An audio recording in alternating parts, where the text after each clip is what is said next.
हाँ? ये तो वही है। बोलो दिव्या। ये जो लड़का आया है, आप उसे जानते हैं क्या? नहीं, पर वो तुमसे बहुत प्यार करता है।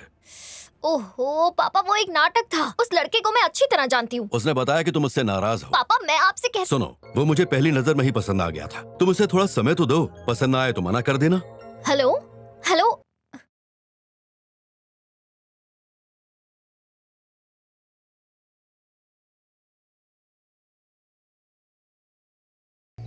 ये क्या नौटंकी चल रही है यहाँ? इसे उठा के बाहर फेंकने को कहा था, यहाँ ले आए। देखिए मालिक, हमें तो ये बहुत पसंद है। आप इसे ही दामाद बनाइए। कूल अंकल जी। गुंडो, अंकल जी से अकेले में बात करनी है। मेरा सामान घर में रखवा दो। चलो। देखिए अंकल जी, मुझे भूपेंद्र ठाकुर ने नहीं भेजा है। मैं खुद दिव्या के लिए आया हूँ। आप मुझसे उम्र में बड़े हैं, इसलिए इज्जत दे रहा हूँ। प्लीज बीच में मत आइए। तू जानता है मैं रुकिए कौन हूँ? मामा जी,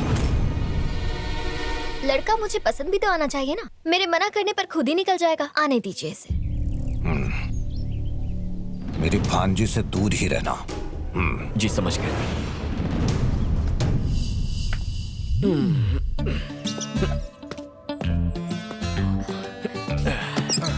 घर पे मेहमान आया है, स्वागत नहीं करेंगे?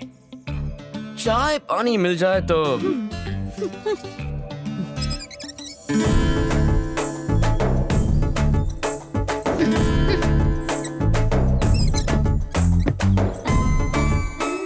ग्रीन आर्मी, तुम्हारे पिताजी को तो इम्प्रेस कर चुका हूँ। कुछ दिनों में तुम्हें भी कर दूंगा। क्या कहती हो? इम्प्रेस करने आए हो, डिप्रेस होकर जाओगे। बोरिया बिस्तर बांध कर ही रखो। इतना कॉन्फिडेंस? अभी तक नोटिस नहीं किया था, लेकिन तुम्हारा फिगर बड़ा कमाल का है। चलती हो तो लगता है बिजली गिरती है।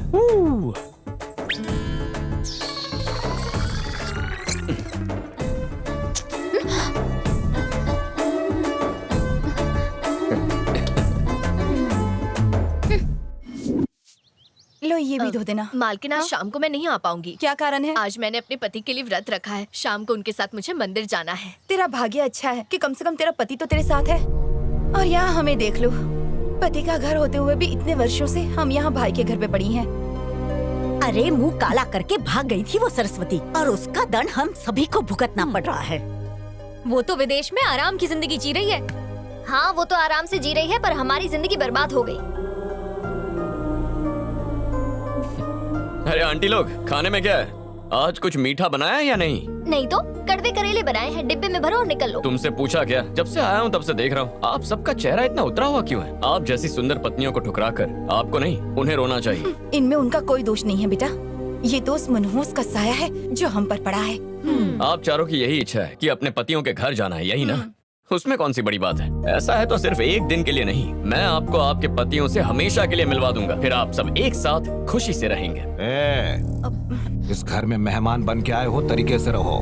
हमारे घर के मामलों में दखल देने की तुम्हें कोई जरूरत नहीं, इसका ध्यान रहे। मैं समझ गया।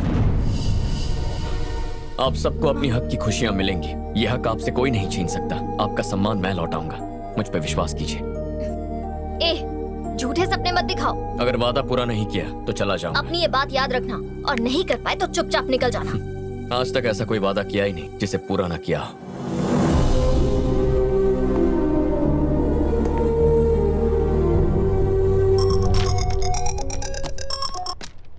माँ, मैं यहाँ पहुँच गया हूँ और सबसे मिल भी चुका हूँ। सही कहा था, सब दिल के अच्छे हैं। माँ नहीं, मैं बोल रहा हूँ। अरे पापा, वो फैक्ट्री में पता चल गया है। देखो, उन लोगों को मनाना इतना आसान नहीं है। घर वालों की नाराजगी तो मैं बहुत जल्द दूर कर दूंगा। अब मैं यहाँ आ गया हूँ ना, सब मुझ पे छोड़ दीजिए। बेटा, इतने साल हो गए, उस बापू ने तुम्हारे माँ से बात तक नहीं की है। वो अपना घमंड नहीं छोड़ेंगे। अच्छा, पर माँ ने तो उनके बारे में सिर्फ अच्छी बातें कही थी। छोड़िए ना पापा, अगर उन्होंने हमारे साथ रूखा व्यवहार किया है तो हम उनका दिल प्यार से जीतेंगे। इसलिए अब जैसा मैं कहता हूँ आप वैसा ही कीजिए। जाके खेत में काम करो। चल। हेलो, कैसे हो नागेंद्र? मुझे पहचाना? अबे तू है? मुझे फोन करने की हिम्मत कैसे की? फोन करने के लिए हिम्मत की जरूरत नहीं होती है, उंगलियों की होती है। भैंसे ऐसा बोलता है गेंडे? ये तेरे भाई को। भैया भैया भैया, वो लाइन पर है। कौन है? अरे वही जिसने फोन किया है। नाम तो बता। वो कुमार जो सरस्वती को भगा ले गया था। उसने क्यों फोन किया? अबे भगोड़े, मुझसे बचने के लिए 7 समंदर पार चला गया। आवाज नीचे। सबके दिन बदलते हैं, तेरा भी घमंड टूट जाएगा। तू क्या मेरे घमंड को तोड़ेगा? वैसे तेरी बेटी की शादी होगी नहीं, कोई आके उड़ा ले जाएगा। ओए, किसके अंदर हिम्मत है ऐसा करने की? मेरे बेटे में और किसमें? और अब तक मेरा बेटा तो वहाँ पहुँच भी गया होगा। तेरी आंखों के सामने वो उसे मंगलसूत्र पहनाएगा। रोक सकता है तो रोक ले, अभी समय है, नहीं तो पछताएगा तू। फिर ना तू इधर का रहेगा ना उधर का। ओए, उस समय तू मुझसे बच गया। अगर तेरे बेटे ने यहाँ आने की हिम्मत की तो उसके टुकड़े तेरे पास पार्सल करवा दूंगा। चल फट। ए सुनो। हाँ भैया। वो सरस्वती का बेटा यहाँ आया है। तुम्हें जिस पर भी शक हो उसके हाथ पैर बांधकर मेरे पास ले आओ। अभी लाता हूं। क्या हुआ अंकल, इतना गुस्सा क्यों कर रहे हैं? किसका अरे फोन? एक पुरानी बात है। तुम वो सब छोड़ो, चलो खाना खाते हैं। चलिए।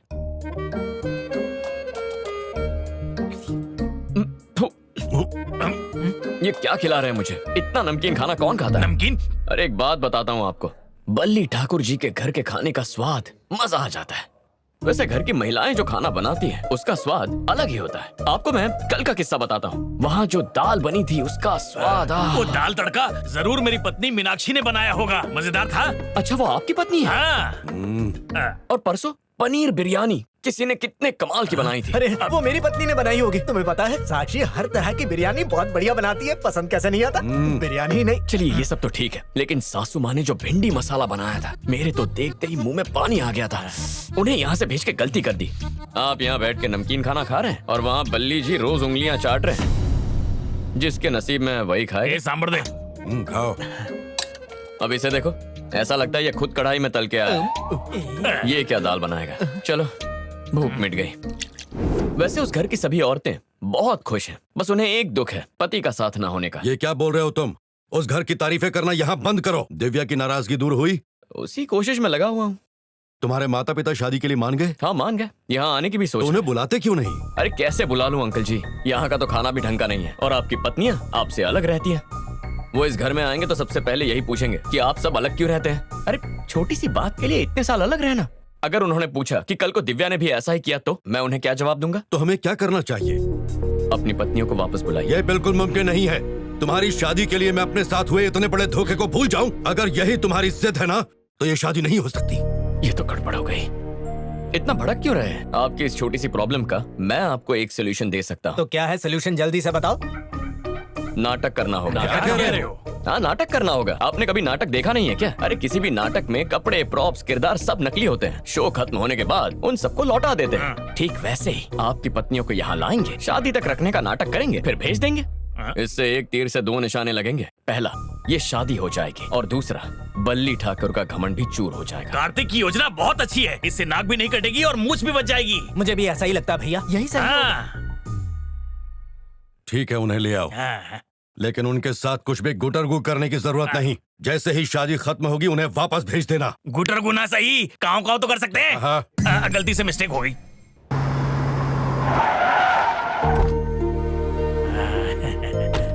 ए, सुनो। हाँ भैया। कहाँ है? अपनी पत्नियों को आवाज दो। मीनाक्षी, साक्षी, कविता, बाहर आओ। सुनो। हाँ भैया। उसे भी बुलाओ। किसे भैया? तुम्हारी भाभी को। देखिए भैया, हम आपका हर काम नहीं कर सकते हैं, आपको भाभी को बुलाना पड़ेगा, हम नहीं बुलाएंगे। कल्याणी।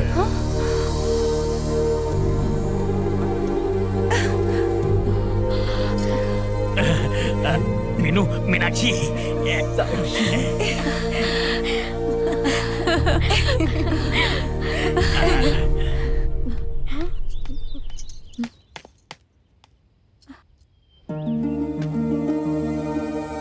दिव्या, अपनी माँ और चाचियों से कहो घर चलें, हम उन्हें लेने आए हैं। आप सच कह रहे हैं पापा?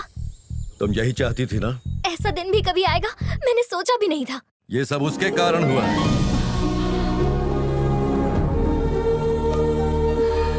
भूपेंद्र, वहीं रुको। ये सब तो हमारे साथ रहेंगी, पर तुम्हारी परछाई भी वहां नहीं पड़नी चाहिए, याद रखना। और मैं तुम्हें कभी माफ नहीं कर सकता। हमारे बीच ये जो नफरत की दीवार है, उसे कोई फरिश्ता भी आकर गिरा नहीं सकता। अपने जहन में ये बात अच्छी तरह बिठा लो। भैया, मुझे उसकी बातों का बुरा नहीं लगा। अगर तुम लोग खुश रहो तो मैं उसकी और भी कड़वी बातें सुनने के लिए तैयार हूँ। तुम मेरी फिक्र मत करो, मैं अपना ख्याल रख सकता हूँ। जिंदगी की नई शुरुआत करो। मेरा आशीर्वाद सदा तुम्हारे साथ है। चलो अब जाओ। अगर ये वार्तालाप खत्म हो गया हो तो क्या हम लोग घर जा सकते हैं? आओ मीनू, हम लोग पीछे बैठेंगे। भैया मैं इन सबको पीछे बैठा रहा हूँ। जाओ पीछे वाली गाड़ी में बैठो। जाओ जाओ जाओ जाओ। हाँ हाँ आराम से।